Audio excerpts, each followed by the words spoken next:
भाजप या पक्षातून काम करतात, तुम्ही इच्छुक देखील होता भाजपकडून, मात्र जिल्हा परिषद मध्ये तुमचा पत्ता कट करण्यात आलेला आणि तुम्ही आज बंडखोरी करत अपक्ष उमेदवारी दाखल केली, काय सांगा? नक्कीच मी भारतीय जनता पार्टीचा प्रामाणिक असा कार्यकर्ता होतो, आजही आहे. भारतीय जनता पार्टीकडनं मला तिकीट मिळण्यासाठी मी खूप प्रयत्न केले, पक्षाकडनंही माझ्यासाठी प्रयत्न झाले, परंतु शेवटच्या टप्प्यात अनेक प्रयत्न करूनही मात्र सीट उमेदवार देण्यासाठी किंवा बी फॉर्म देण्यासाठी मला मिळणार नाही.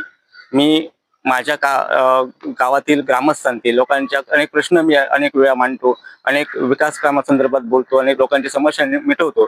त्यामुळे अनेक जनतेतील लोकांचं असं म्हणणं आहे की दीपक काणेकर तू कुठल्याही परिस्थितीमध्ये ही निवडणूक लढली पाहिजे आणि त्यांच्या आग्रहाखाती मी ही निवडणूक लढवतोय. आपल्या सर्वांच्या आशीर्वादानेही मी अपक्ष या नात्याने या ठिकाणी निवडणूक लढवतोय. तुम्हाला विजयाची कितपत खात्री आहे? 100% माझा विजय होणार, कारण जनतेच्या मनातला हृदयातला असा हा मी नेतृत्व आहे. त्यामुळे मी निर्विघ्नपणे कुठल्याही प्रकारचं परंतु न ठेवता 100% माझा विजय होणार, त्यात काही शंका नाही. तुम्ही ज्या मतदारसंघातून येता त्या मतदारसंघात कायमच गावातील उमेदवार आणि बाहेरील असा संघर्ष पाहायला मिळतो आणि गावातील उमेदवार प्रामुख्याने निवडून येतो. तुम्ही गावातील आहात, मग काय आहे, कशा पद्धतीने मोर्चे बांधले? विषय असा आहे की माणगाव गावामध्ये एकूण 4,500 मतदान होतं आणि ह्या 4,500 मतदानावर पूर्ण माणगाव जिल्हा परिषदेचं भवितव्य अवलंबून आहे. आणि या माणगावमध्ये मी गेली अनेक वर्ष काम करत असल्या कारणाने मला कुठल्याही राजकीय पक्षाची जरी साथ नसली तरी लोकांची मात्र साथ 100% आहे. त्यामुळे मी नक्कीच निवडून येणार, त्यात काही दुमत नाही आहे. उमेदवार मिळण्यासाठी तुम्ही घरोघरी देखील जात ग्रामस्थांशी चर्चा केली होती, कशा पद्धतीचं वातावरण? उमेदवारीसाठी साहेब मी स्वतः गेली 2 महिने घर टू घर, door to door, man to man मी प्रचार केला. अनेक लोकांचे आशीर्वाद घेऊन मी या ठिकाणी आलेलो आहे.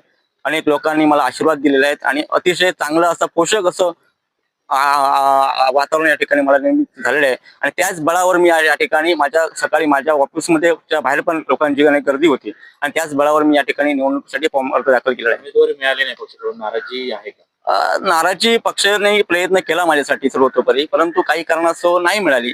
माझी काय पक्षावर नाराजी नाही, पक्ष आहे माझ्यासोबत, मी पक्षाचा निष्ठावंत कार्यकर्ता आहे, त्यात काही दुमत नाही आहे.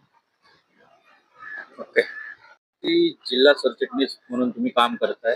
माणगाव मतदारसंघात ओबीसीचं आरक्षण होतं आणि आता तिथे तुम्ही उमेदवारी देखील मागली होती, काय? गोष्ट खरी आहे की मी भारतीय जनता पार्टीचा जिल्हा सरचिटणीस आहे आणि याबद्दल मला उमेदवारी न दिल्याबद्दल माझी नाराजी नक्कीच नाहीये. परंतु ज्या प्रवर्गाचं आरक्षण या ठिकाणी झालेलं आहे, नागरिकांचा मागास प्रवर्गाचं आरक्षण झालेलं आहे आणि अशा आरक्षण झालेल्या व्यक्तीलाच या ठिकाणी संधी देणं अपेक्षित होतं, परंतु काही कारणास्तव ते झालं नाही.